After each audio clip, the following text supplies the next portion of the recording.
स्वागत है आपका ब्रेक के बाद में। आज की खबर में आज बात हो रही मिशन एजुकेशन की। देश में शिक्षा का अधिकार कानून लागू कर शिक्षा के स्तर को बढ़ाने के दावे सरकार भले ही बड़े बड़े करती हो, लेकिन आज भी हमारे समाज की कई जातियां ऐसी हैं जो शिक्षा से कोसों दूर हैं।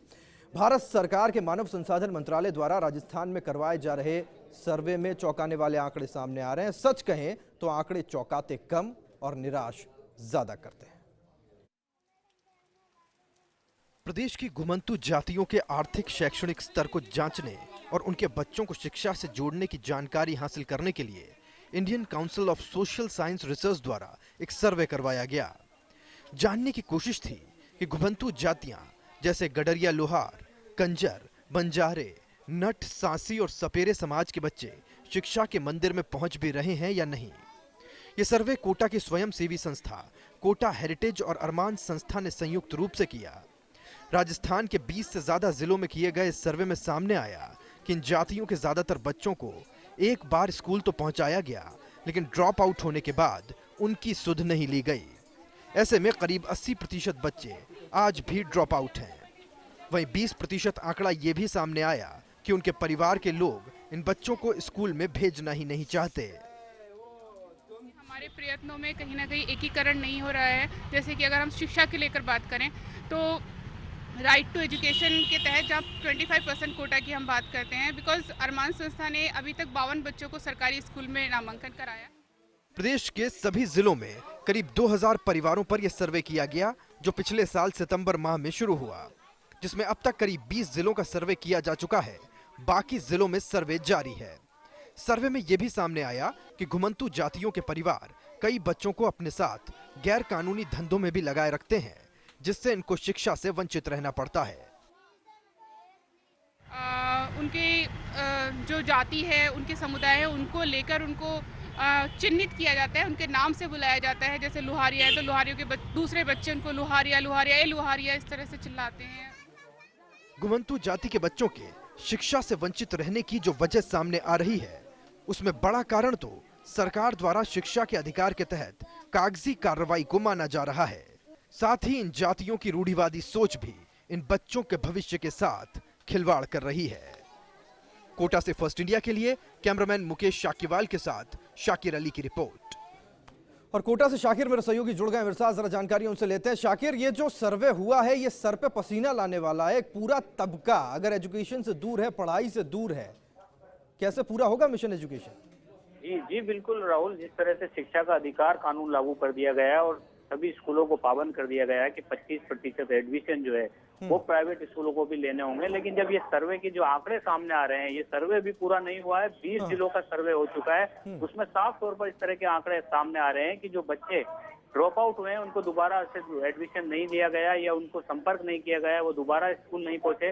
वहीं 20% बच्चे ऐसे नजर आ रहे हैं जो उनके परिवार वाले, जैसे साथी समाज और जो दूसरे समाज, कई सारे जो अवैध धंधे करने की उससे बदनाम कहे जाते हैं, वो अपने बच्चों को भी इस कामों में झोंक रहे हैं, तो इस वजह से भी वो पढ़ाई से दूर हो रहे हैं। तो जिस सर्वे में जो साफ तौर पर सामने आया है कि जो सरकार जो योजना चला रही है, शिक्षा से जोड़ने की जो अभियान चलाया जा रहा है कि जो घुमंतु जाति है या जो पिछड़ी जाति जो है उनको शिक्षा से जोड़ा जाए, तो वो ये आंकड़े जो है साफ तौर पर चिंताजनक आंकड़े हैं, जो साफ तौर पर जाहिर कर रहे हैं कि शिक्षा जो है अभी भी इनसे दूर है। जी राहुल, शाकिर, ज्यादा बड़ी चिंता इस बात की भी है, जैसा कि हम अभी रिपोर्ट अपने दर्शकों को बता रहे थे और जैसा कि आपने जिक्र भी किया अभी कि 20% ऐसे लोग हैं जो खुद नहीं चाहते कि उनके बच्चे पढ़ने के लिए स्कूल जाएं। सरकारों को हम कोस लेते हैं, सवाल खड़े कर देते हैं, लेकिन अगर माँ बाप ही ना चाहें कि उनके बच्चे एजुकेशन हासिल करें तो फिर किया क्या जा सकता है?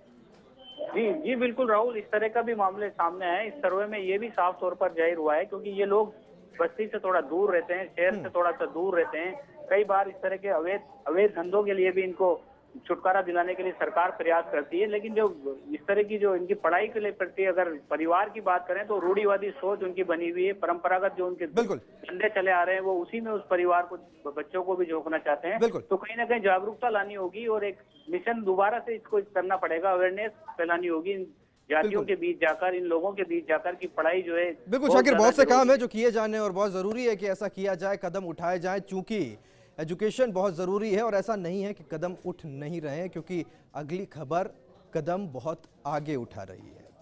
आंखों में चमकता उम्मीद का आसमान और अपने भविष्य को लेकर चेहरे पर चमक, गफूर भट्टा निवासी मोनू चौहान की खुशियां मानो नए पंख ले चुकी हैं। प्रदेश के मुख्यमंत्री के आदेश क्या है, मोनू की जिंदगी के मकसद को सहारा मिल गया। सहारा भी ऐसा वैसा नहीं, सहारा सरकार का। मोनू सरकार की बेटी है।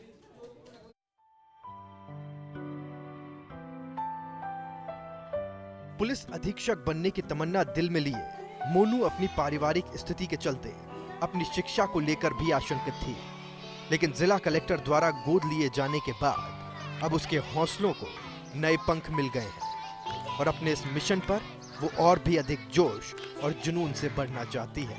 मोनू ने इस पहल के लिए जहां जिला कलेक्टर का शुक्रिया अदा किया, वहीं राज्य सरकार की इस पहल के चलते उसके जैसी और भी बेटियों का भविष्य संवर पाएगा। कच्ची बस्ती के कमला नेहरू विद्यालय की कक्षा 4 में पढ़ने वाली मोनू पहले जहां मायूसी के अंधेरे में थी, अब वो स्कूल के बच्चों के साथ खुलकर खेल रही है और अपने आप को जिला कलेक्टर की बेटी के रूप में गौरवान्वित महसूस कर रही है। 4th में बड़ा होकर क्या बनना चाहते हो? बड़ी होकर एसपी बनना चाहती हूँ। बालिका मोनू की खुशी को देखकर उसके स्कूल के टीचर भी खुश दिखाई दे रहे हैं। मोनू के टीचर ओम जी बिस्सा ने बताया कि मोनू उनके विद्यालय में लंबे समय से पढ़ रही थी। हालांकि उसके परिवार की स्थिति खराब होने के बाद भी स्कूल प्रबंधन उसकी शिक्षा को लेकर हर संभव मदद कर रहा था, लेकिन जिला कलेक्टर की इस पहल ने मोनू के जीवन को एक नई दिशा दे दी है। अनाथ बालिका इसको गोद लिया है और मुख्यमंत्री की यह पहल जो है वो जिले में एक नई ऊर्जा पैदा करेगा और जितने भी अनाथ बच्चे हैं उन बच्चों को एक नई उम्मीद की किरण जगेगी कि हमको जब सरकार पैसा देगी तो ये बच्ची जो है उच्च शिक्षा ग्रहण करेगी। और इसके घर वालों ने भी जो है उनको आश्वासन दिया है कि जहाँ तक ये बच्ची पढ़ना चाहेगी हम इसको रोकेंगे नहीं और आगे चल के ये कुछ नाम करे, ये हमारी भी दिली तमन्ना है। मोनू की कहानी उम्मीदों की कहानी है। उम्मीद उन सपनों की जो सपने आंखों में तो होते हैं, लेकिन पूरे करने के लिए सहारे की दरकार होती है।